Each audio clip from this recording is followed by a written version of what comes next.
નમસ્કાર, હું પ્રવીણ. થોડા સમય પહેલા જ ઘણા બધા મહત્વપૂર્ણ નિર્ણય લેવાયા, જેમ કે બનાસકાંઠા જિલ્લાનું વિભાજન થયું. બેકગ્રાઉન્ડ સ્કોર સાથે જઈએ અને બનાસકાંઠા જિલ્લાના વિભાજન સાથે અનેક વિવાદ પણ ઊભા થયા. થરાદને અલગ જિલ્લો બનાવવાની વાત હતી. નગરપાલિકામાંથી મહાનગરપાલિકાને જેને દરજ્જો આપવામાં આવ્યો, ઓફિશિયલ નોટિફિકેશન આવી ગયું, વહીવટદાર નિમાઈ ગયા, છતાં પણ અલગ જગ્યાએથી એક વિરોધ ઉઠતો રહે છે. પહેલા તો બનાસકાંઠામાં વિરોધ ઉઠ્યો કે તમે ઓગટ જિલ્લો બનાવો અને સાથે જ દિયોદરને સેન્ટર બનાવો. હવે માંગ ઉઠી કે તમે આણંદને નગરપાલિકામાંથી મહાનગરપાલિકા બનાવો છો તો કરમસદનું નામ ભૂંસાઈ જશે. સ્થાનિકોનું કહેવું છે સરદાર પટેલની કર્મભૂમિ અને આ કર્મભૂમિ કરમસદ વિશ્વ ફલક પર અનેક વખત નામ લેવાય છે, પરંતુ કરમસદ તમે સર્ચ કરો અને આવનાર સમયમાં જો આ પરિસ્થિતિ રહી તો માંગ એવી છે કે આણંદ સાથે તમે કરમસદનું નામ જોડો. કરમસદ નગરપાલિકામાંથી મહાનગરપાલિકા અને આ પરિસ્થિતિ ઊભી થઈ તો કરમસદ ક્યાં જશે? કેમ આપણે અવગણી રહ્યા છીએ? વિશ્વની સૌથી ઊંચી પ્રતિમા જે ગુજરાતમાં છે અને જે સરદારના કિસ્સા અથવા તો જે સરદારનું યોગદાન દેશના ઘડતર માટે અથવા તો નકશો દેશનો, એટલે કે દેશને એકજૂટ કરવા માટે, રજવાડાઓને મનાવવા માટે આટલું મહત્વનું છે, તો એ પણ માંગ થઈ રહી છે કે જે રીતે જૂનાગઢ ને પાકિસ્તાનમાં રહેવું કે ભારતમાં રહેવું એના માટે જનમત સંગ્રહ કરાવાયો હતો, તો આના માટે પણ જનમત કરાવો. તો અલગ માંગ છે અને સ્થાનિકો આ મુદ્દે જમીની સ્તર પર આંદોલન પણ કરી રહ્યા છે શાંતિપ્રિય રીતે. અને કરમસદનો પણ સમાવેશ થાય આણંદ સાથે, કેમ કે કર્મભૂમિ છે. બીજી તરફ ગીર સોમનાથ જિલ્લો છે કે જ્યાં અલગ રીતે બે અલગ માંગ ઉઠી છે. જેમ કે ગીર સોમનાથ જિલ્લામાં વેરાવળને મહાનગરપાલિકા બનાવવાની માંગ હતી, સાથે જ તાલુકાઓની માંગ પણ છે. બીજી તરફ વઢવાણ ને સુરેન્દ્રનગર સાથે કેમ જોડવામાં નથી આવી રહ્યું? સુરેન્દ્રનગર નગરપાલિકામાંથી મહાનગરપાલિકા બનશે તો વઢવાણની પણ એક અલગ ઓળખ છે. તો અલગ જગ્યાએથી અલગ માંગો છે. પણ આજે કરમસદની વાત કરીશું, કેમ કે કરમસદ ચરોતરની વાત કરીએ, સરદાર પટેલની એ જર્નીની વાત કરીએ, સરદાર પટેલની કર્મભૂમિની વાત કરીએ, સરદાર પટેલ બેરિસ્ટરમાંથી આંદોલનકારી કઈ રીતે બન્યા અને દેશના ઘડવૈયા કઈ રીતે બન્યા, એમાં સૌથી મહત્વનું સ્ટોપ કરમસદ પણ છે. તો કરમસદને આણંદ સાથે જોડવાની મહાનગરપાલિકામાં જે માંગ છે કેમ ઉઠી, આગળ શું થશે, આ મુદ્દે ચર્ચા કરવા માટે આપણી સાથે રસેશ પટેલ છે, જે સંશોધક છે, ત્યાં મૂળ કરમસદના છે. રસેશભાઈ, આપનું સ્વાગત છે. લાંબા સમયે જોડાઈ રહ્યા છે. રસેશભાઈ, આમ તો નવો જિલ્લો બનાસકાંઠા બન્યો, તેમાં પણ અલગ માંગો ઉઠી રહી છે સ્થાનિકોની. જ્યાં નગરપાલિકાની મહાનગરપાલિકા બનાવાય ત્યાં પણ આ પ્રકારની પરિસ્થિતિ છે. પણ જ્યાં સુધી કરમસદની વાત આવે તો એક સોફ્ટ કોર્નર હું નહીં કહું, પણ એ એટેચમેન્ટ આ નામ સાથે, આ ભૂમિ સાથે સરદાર પટેલના કારણે છે. તો હવે માંગ શું છે? કેમ સરદાર પટેલની આ કર્મભૂમિને આણંદ જો મહાનગરપાલિકા બનતી હોય તો એમની સાથે જોડવામાં ન આવી? તો હવે માંગ શું રહી તમારા તરફથી, જ્યારે સરકારે નિર્ણય કરી જ લીધો છે? અમારી માંગ એક જ છે કે કરમસદનું અસ્તિત્વ રહેવું જોઈએ, કારણ કે જે વ્યક્તિએ ભારત દેશનો નકશો બનાવ્યો એના વતનનું નામ આજ દિન સુધી નકશામાં હતું. હવે આણંદ મહાનગરપાલિકા બનતા કરમસદ એક કસ્બો બની જાય છે. જેવી રીતે અમદાવાદમાં મણિનગર છે, ઘાટલોડિયા છે, બોપલ છે, એવા બધા વિસ્તારો બની જશે. તો કરમસદનું અસ્તિત્વ ક્યાં રહેશે? અને કરમસદ પોતે રાષ્ટ્રહિતમાં એવા કાર્યો કરી ચૂકી છે કે જેણે વિકાસની પરિભાષાને બદલી નાખેલી છે. કરમસદે રાષ્ટ્રહિતમાં આઝાદી પહેલા અને પછી પોતાના એવા યોગદાન આપ્યા છે ને ઉદાહરણો આપ્યા છે વિકાસના કે જેના કોઈ દાખલા નથી. કરમસદે સૌ પ્રથમ તો પોતાની મહામૂલી જમીનો ભવિષ્યની ડેવલપમેન્ટ વિચાર્યા વગર દાનમાં આપી અને વલ્લભ વિદ્યાનગર, સરદાર પટેલની સ્વપ્નની શૈક્ષણિક નગરી કે આવનારી યુવા પેઢીઓ આમાં શિક્ષણ લે અને વિશ્વભરમાં ભારત દેશનું નામ ગજવે, એ હેતુથી એમણે એક સ્વપ્ન જોયેલું અને એ સ્વપ્ન પૂર્ણ કરવા માટે કરમસદ એણે પોતાની મહામૂલી જમીનો દાનમાં આપી. આ વાત જયારે ભાઈ કાકા અને ભીખા કાકા અને ઇન્દુલાલ યાજ્ઞિક, આપણા હિન્દુ ચાચા, એ ત્રણ જયારે મળવા ગયા ત્યારે સરદાર સાહેબને વાત કરી કે કરમસદ ગામે આવું કામ કર્યું છે અને તમારું સ્વપ્ન હવે પૂર્ણ થવા જઈ રહ્યું છે, તો એ બાબતે તમારો શું વિચાર છે? આ 1947 ની વાત છે. કરમસદ બાબતે સરદાર સાહેબનું એક જ સ્ટેટમેન્ટ હતું, કરમસદ દેશનું કેન્દ્ર બનશે. 47 પછી 1950માં સરદાર સાહેબ ગુજરી ગયા, આપણી પાસેથી વિદાય લીધી અને સ્વર્ગવાસ થયો. તો એ 47 થી 50 ની અંદર કરમસદ બાબતે સરદાર સાહેબનું બીજું કોઈ એવું સ્ટેટમેન્ટ નથી. એટલે એવું કહી શકાય કે સરદાર સાહેબની અંતિમ ઈચ્છા છે કે કરમસદનું અસ્તિત્વ દેશનું કેન્દ્ર બનવું જોઈએ. અહીંયા તો દેશનું કેન્દ્ર ક્યાં, આણંદ જિલ્લાનું કેન્દ્ર નથી બનતું. આણંદ મહાનગરપાલિકા બન્યા પછી તો કરમસદનું અસ્તિત્વ રહેશે ક્યાં? સરદાર સાહેબ જો આપણે બધા જ એવું કહે છે કે દીર્ઘદ્રષ્ટા હતા, તો કરમસદ દેશનું કેન્દ્ર બનશે, એમની દીર્ઘદ્રષ્ટિ ખોટી? મારે તો હવે એ જાણવું છે. એમને જે દેશમાં સરદાર પટેલના નામે આજકાલ રાજનીતિ થઈ છે અને પક્ષ પણ એમ કહે છે, કોપીરાઇટની વાત નથી કરતો, અમારા સરદાર, તમારા સરદાર, તમે અન્યાય કર્યો સરદાર પટેલ સાથે, અમે સારી ઓળખ અપાવી. આ બધી આજના યુવા પેઢીઓ જ્યારે જાણે છે તો એમને પણ એ રસ જાગે કે નહીં, આ વાત શેની થઈ રહી છે. હવે જે દેશમાં આટલું બધું રાજકીય સ્તરે વાર પલટવારમાં સરદાર પટેલનું નામ લેવાતું અને તમે કહો કે કરમસદ માત્ર કસ્બો બની રહેશે, તો આ અંગે શું વિચાર્યું નહીં હોય, ચર્ચા નહીં થઈ હોય, અગાઉ જાણ નહીં કરાયું હોય કે નહીં આવનાર સમયમાં જો સરદાર પટેલની આટલી ઈચ્છા હોય તો પછી કરમસદને એ ભૂમિને ન્યાય મળવો જોઈએ. પણ હવે તો નોટિફિકેશન આવી ગયું.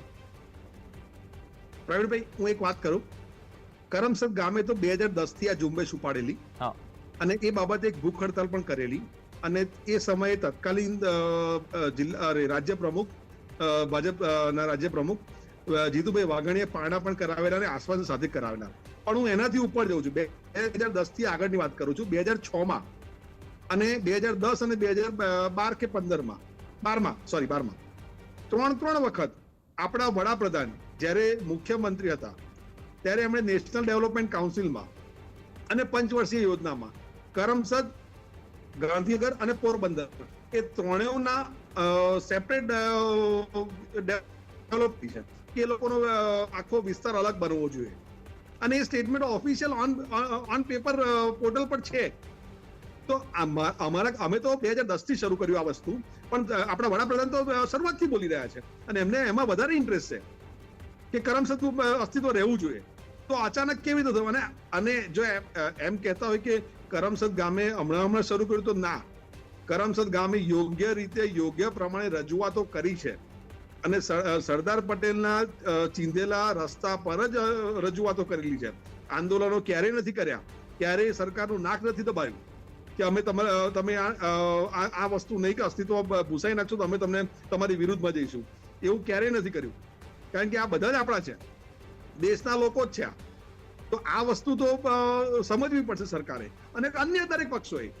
હું તો એવું જે જનમતની વાત કરી, હું છેલ્લા 2-3 દિવસથી આ વાત કરી રહ્યો છું કે જુનાગઢમાં જેમ જનમત લેવાયો એમ સમગ્ર ગુજરાતમાં લેવાય. સમગ્ર ગુજરાત શું, જેટલા રાજકીય પક્ષોના નેતાઓ ગુજરાતમાં છે દરેકનો જનમત લેવાય અને જણાવે. જો મેજોરિટી ના આવે, કરમસદ સરદાર પટેલના વતનનું અસ્તિત્વ મેજોરિટી ના આવે તો અમે આ માંગ કરવાનું ભૂલી જઈશું. જાઓ. ઓકે રસેશભાઈ, તમે 2-3 વખત એ શબ્દોનો ઉલ્લેખ કર્યો કે કરમસદ નું નામ ભૂંસાઈ જશે, કસ્બો બનીને જશે. હવે સરકારનું એ પણ લોજિક હોઈ શકે અમે વિશ્વની સૌથી ઊંચી પ્રતિમા બનાવી દીધી. અને બીજી વાત, ઘણી વખત આ પ્રકારની તમે કીધું કે સરદાર પટેલના ચિંધ્યા માર્ગે જે રીતે લોકશાહીમાં એક દરેક વ્યક્તિનો પોતાનો વાત મૂકવાનો જે અધિકાર છે, વાત મૂકી રહ્યા છો અને લાંબા સમયથી મૂકી રહ્યા છો. પણ જ્યારે આ બધી જ વસ્તુઓને થોડી રાજકીય હવા લાગે છે ને તો મુદ્દાઓ કરમાતા વાર નથી લાગતી. તો આ પરિસ્થિતિ હું છે ને થોડા હસ્તામોદ એટલા માટે કહું છું, આંદોલનો આ ગુજરાતમાં ઘણા બધા થયા, પણ સામે જે લોજિક આવે છે અમે સરદાર માટે આટલું કર્યું.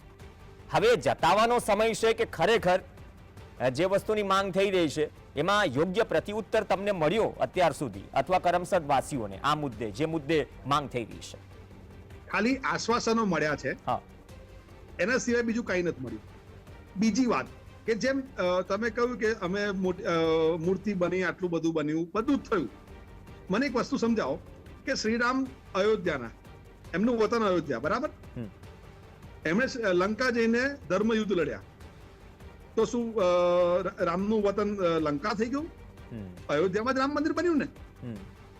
તો મૂર્તિ કરમસદમાં નથી બની, તેમ છતાં અમે ચૂપ છે, અમે કઈ નથી કહેતા એમાં, કારણ કે સરદારની બની રહી છે. એવી જ રીતે શ્રી કૃષ્ણ મથુરાના, લીલા કરી ગોકુળમાં, ડાકોર અને દ્વારકાપુરીમાં વસ્યા અને ધર્મયુદ્ધના સાક્ષી રહ્યા હસ્તિનાપુરમાં, કુરુક્ષેત્રમાં. તો મંદિર મથુરામાંથી મિટાઈ દીધું? એમનું વતન મથુરા નથી કહેવાતું? જન્મભૂમિ મથુરા નથી કહેવાતી? તો વતન છે, દરેક વ્યક્તિનું વતન છે. આપણે માનનીય વડાપ્રધાનનું વતન વડનગર છે. તો વડાપ્રધાનનું કોઈ પણ વ્યક્તિ પૂછશે કે સરદાર સાહેબ ક્યાંના, તો આણંદના કસ્બાના કહેવાશે. હું એનાથી એક ઉપર વાત કરું. 125 વર્ષની જન્મ જયંતિ ઉજવણી પ્રસંગે ગુજરાત સરકારે રાજ દફતર નામનો વિશેષાંક બહાર પાડેલો. સ્પષ્ટ શબ્દોમાં લખેલું છે કે કરમસદ સરદારનું વતન છે. તો હવે આ 150મી જન્મ જયંતિ આવશે ત્યારે શું સરદાર પટેલના 150મો વિશેષાંક બહાર પાડે તો શું એવું લાગશે કે આણંદ મહાનગરપાલિકા કસ્બો કરમસદ એમાં જન્મેલા? આણંદ મહાનગરપાલિકા, ચલો એનાથી ઉપર વાત કરું તો સરદાર સાહેબનું 150મી જન્મ જયંતિના ઉપક્રમે કરમસદનું અસ્તિત્વ નાસ્તો ના કરો. એમનું 150મો વર્ષ છે તો આ બર્થડે ગિફ્ટ તમે આપી રહ્યા છો 150મી? મને તો એ સમજ નથી પડતી. રાષ્ટ્રીય એકતા દિવસની પરેડ પણ થઈ છે, સ્ટેચ્યુ ઓફ યુનિટી. હવે સરદાર અથવા તો ગુજરાતનું સેન્ટર શું સ્ટેચ્યુ ઓફ યુનિટી બની ગયું છે? કરમસદ સાથેનો લગાવ અથવા તો કદાચ એ લગાવ દેશભરમાં સૌથી વધારે કરમસદના વાસીઓ સમજી શકે, જે વર્ષોથી રહે છે, પેઢીઓથી રહે છે, જેમને આટલું કર્યું છે સમાજ માટે, શૈક્ષણિક વ્યવસ્થાઓ માટે, દેશ માટે જે પણ ન્યોછાવર કર્યું છે. તો હવે એ ફોકસ શિફ્ટ થઈ ગયું છે. એ ફોકસ લાવવાની ઈચ્છા શક્તિ દેખાય છે વર્તમાન રાજનેતાઓમાં, પ્રશાસકોમાં? અત્યારે તો મને કઈ નથી દેખાતું, કારણ કે કરમસદ પોતાનું જે રજૂઆત કરવાની છે એ એને બહુ જ સારી રીતે, શાંતિપ્રિય રીતે કરી છે. અને જેમ તમે કહો છો કે સ્ટેચ્યુ બની ગયું, આ થયું, તમારી જીએસટી ડિબેટમાં 31 ઓક્ટોબરે જ્યારે ઉદઘાટન વખતે હું હતો ત્યારે મેં કહ્યું હતું કે મારા ગામના દીકરાનું સ્ટેચ્યુ બનતું હોય તો એનાથી મોટો ગર્વ મને ના હોય. હું ખુશ છું. પણ હા, સરદાર સ્ટેચ્યુના વિરોધી હતા, તેમ છતાં સ્ટેચ્યુ બનેલું છે, એમાં તો કોઈને ના નથી. અને સ્ટેચ્યુ બન્યું કેવડિયામાં બન્યું. કેવડિયામાં સરદાર સાહેબનું યોગદાન નથી. હા, સરદાર સરોવર છે અને એ બહુ સારી રીતે બન્યું છે, એમાં કોઈ જ ના નથી. તો કરમસદમાં વાંધો શું છે કે કેવડિયાનું મહત્વ વધારવા માટે કરમસદનું અસ્તિત્વ ભૂસાઈ રહ્યું છે? મારે તો હવે એક પ્રશ્ન કરવો છે કે કરમસદ કોંગ્રેસ સરદારનું અને કેવડિયા ભાજપના સરદારનું, આ પ્રશ્ન થઈ રહ્યો છે. એટલે આમાં રાજકીય પ્રશ્ન પણ નડે છે શું? કેમ કે આ મુદ્દો ઉછળ્યો ત્યારે કદાચ રાજકીય રીતે કરમસદ વાસીઓ સાથે રાજકીય લોકોએ દરેક પક્ષના ચર્ચા પણ કરી હશે. તો આ ભેદ, આ સિક્કાની બે બાજુ છે અલગ અલગ. આ બાબતે કોઈ પણ પ્રકારની રાજનીતિ કરવા માંગતું નથી. જેને પણ જોડાવું હોય સમગ્ર ગુજરાત કે સમગ્ર ભારતમાંથી, તો એ રાજકીય ઓથા બધા જ બહાર મૂકીને આવી અને પ્રેમપૂર્વક જોડાઈ શકે છે. પણ અમે આ બાબતે કોઈ પણ પ્રકારનું રાજકારણ કરવા માંગતા નથી અને કરીશું પણ નહીં. પણ હા, અમારી રજૂઆતો તો યોગ્ય રીતે કરીશું. અને એટલે જ જનમતની વાત કરી, નહીં તો આંદોલનો થયા હોત. સરદારે શીખવાડેલું છે કે અંગ્રેજો ના માને તો આંદોલન કરેલા છે, સરદારે સત્યાગ્રહો કરેલા છે, અમે એક ભૂખ હડતાલ કરી ચૂક્યા છે. હવે જનમતની વાત કરી રહ્યા છે. ઓકે, તો જનમત તો કરાવો સરદારના સીધા માર્ગે. તો રશેશભાઈ, દર્શકો માટે એ પણ થોડી અપડેટ કે રશેશભાઈ, સરદાર પટેલ વિષય પર કે વ્યક્તિત્વ પર સંશોધન કરનાર અને તેમની માહિતી અથવા તો જે ખરેખર ઓન રેકોર્ડ છે એ લખતા રહે છે, લોકો સામે મૂકતા રહે છે, જે જરૂરી છે કે આજની પેઢી સુધી પહોંચે અને આવનાર પેઢી સુધી પહોંચે. પણ રશેશભાઈ, એટલા માટે જ આ બહુ ઇમ્પોર્ટન્ટ સવાલ છે અને છેલ્લો સવાલ છે. સરદારને જ્યારે રાજકીય રીતે રાજકીય પાર્ટીઓ વિભાજન કરી દેશે કે 25% અમારા અને 75% તમારા, તમે સમજી ગયા કે દર્શકો પણ સમજી ગયા, જે આજકાલ ચાલે છે ઓન રેકોર્ડ છે બધું. આ પરિસ્થિતિમાં તમે જે વાત કરી કે ખુદ સરદાર સ્ટેચ્યુના કે મૂર્તિના વિરોધી હતા. હવે આ પરિસ્થિતિમાં જ્યારે કરમસદ વાસીઓ અથવા તો આ દેશના ઘડવૈયા તરીકે સરદાર પટેલનું આટલું યોગદાન છે, એમની કર્મભૂમિ માટેની આ લડાઈ કે આ વાત જે છે, તો આ બાબતના કિસ્સામાં સરદારનો ચિંધ્યો માર્ગ કયો? હું માત્ર કરમસદ વાસીઓ માટે નથી વાત કરી રહ્યો, એ તો ખ્યાલ જ છે, પણ સરકાર અને પ્રશાસકો માટે સરદારે એ માર્ગે ચાલશે અથવા ચાલી શકવું જો સરદારનો આ માર્ગ હોઈ શકે. સરદારે છે ને સમય અને પરિસ્થિતિ મુજબ અલગ અલગ માર્ગ અપનાવેલા છે. હમ. સરદારે સત્યાગ્રહ પણ બતાવ્યો છે, સરદારે શાંતિપ્રિય જનમત સંગ્રહ પણ કરાવ્યો છે, અને સરદારે ઓપરેશન પોલો પણ કરાવ્યું છે. હમ. સરદારના માર્ગો અલગ અલગ રીતે જે પ્રમાણે જે રીતે પરિસ્થિતિઓ આવતી ગઈ એ પ્રમાણે સરદારે કાર્યો કર્યા છે. હમ. સરદારે જ્યાં ભાષણથી કામ કરવાનું છે ત્યાં ભાષણથી કામ કર્યું છે, જ્યાં આગળ સત્યાગ્રહ કરવાનું છે ત્યાં સત્યાગ્રહ પણ કર્યો છે. દાંડીકૂચ વખતે એમને એરેસ્ટ કર્યા તેમ છતાં દાંડીકૂચ સક્સેસ ગઈ, સફળ ગઈ, તો એનું કારણ તો સરદાર જ છે. તો એવું તો છે નહીં કે સરદારને જેલમાં પૂરી દીધા એટલે સરદારે કામ કરવાનું બંધ કરી દીધા. હમ. એવી જ રીતે ભોપાલની વાત કરો તો સરદારે બધાને મનાવીને કરેલું છે કામ, અને જરૂર પડી તો સત્યાગ્રહ અને ઓપરેશન પોલો જેવા પગલા પણ સખત પગલા પણ લીધા છે. તો અમે એ પણ બતાવી દીધું કે ભૂખ હડતાલ કરીને અમે આ લેવલ પર પણ જઈ શકીએ એમ છે. નસીબ એટલું સારું હતું કે અમે એ વખતે કોઈ ચૂંટણી કે એવું કોઈ પ્રસંગ નતો કે જેથી કરીને અમે એવું લાગે કે નાક દબાવીએ સરકારનું. અમે ક્યારેય નાક નથી દબાવ્યું.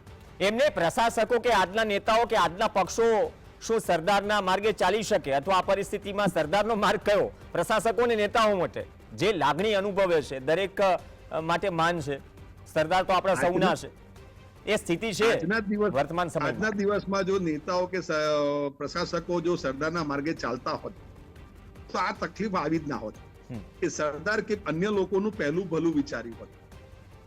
અને આ જે કરમસદની જે વાત છે, કરમસદ દાન પર દાવો નથી કર્યો, એનો મતલબ એ નહીં કે કરમસદને ભૂલી જાઓ.